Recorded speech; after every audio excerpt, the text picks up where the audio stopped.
তীব্র বিষণ্ণতার চিকিৎসা কী সেই বিষয়টি যে কথা বলবো, কেনই বা চিকিৎসাটা নেবেন। আসলে বিষণ্ণতা আবার অনেক রকমের হতে পারে। আমরা ইনিশিয়ালি বলি কিছু বিষণ্ণতা, বেসিক বিষণ্ণতা বোধ আমাদের ভিতরে থাকে, কিছু কিছু তীব্র যেটাকে বলা হয় ক্লিনিক্যাল ডিপ্রেশন।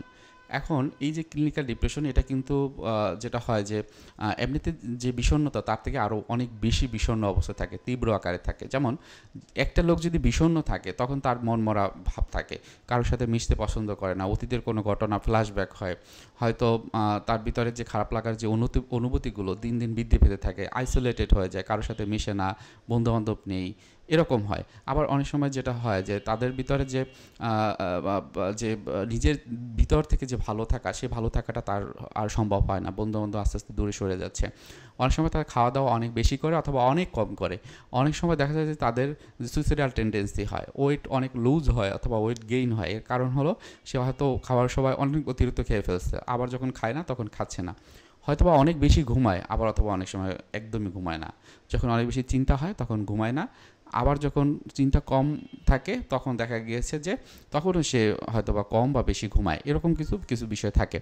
এখন তীব্র বিষণ্ণতা যদি এই ধরনের থাকে সেক্ষেত্রে প্রথমেই যাকে কাছে যেতে হবে, একজন সাইকিয়াট্রিস্টের কাছে যেতে হবে।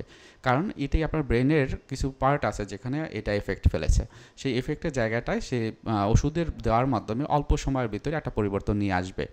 এরপর আপনার চিন্তা, অনুভূতি, আচরণের জায়গাটা দিয়ে কাজ করতে হবে, যেটি একজন প্রফেশনাল কাউন্সেলিং সাইকোলজিস্ট বিভিন্ন যে চিকিৎসা পদ্ধতি আছে, সিবিটি, ইএমডিআর, এনএলপি, টিএ বা transactional analysis, gestalt psychotherapy, DBT, dialectic behaviour therapy, এগুলো সব হলো থেরাপিউটিক প্রসেস। এই ধরনের থেরাপিউটিক প্রসেসের মাধ্যমে কোন টেকনিকটা বা কোন বিষয়গুলো আপনার জন্য কাজ করবে সেটা তারা জানে।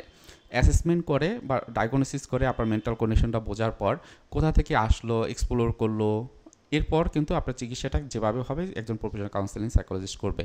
তার মানে হচ্ছে আপনার তীব্র বিষণ্ণতা থাকলে আপনি প্রথমেই একজন সাইকিয়াট্রিস্টের কাছে যাবেন, যিনি ওষুধের চিকিৎসা দিবেন, হয়তো বা কিছুদিন 2 সপ্তাহ 3 সপ্তাহ পর যখন আপনার বিষণ্ণতা কিছুটা কমে যাবে, মাইল্ড টু মডারেট, তখন একজন প্রফেশনাল কাউন্সেলিং সাইকোলজিস্টের কাছে তিনি রেফার করবেন।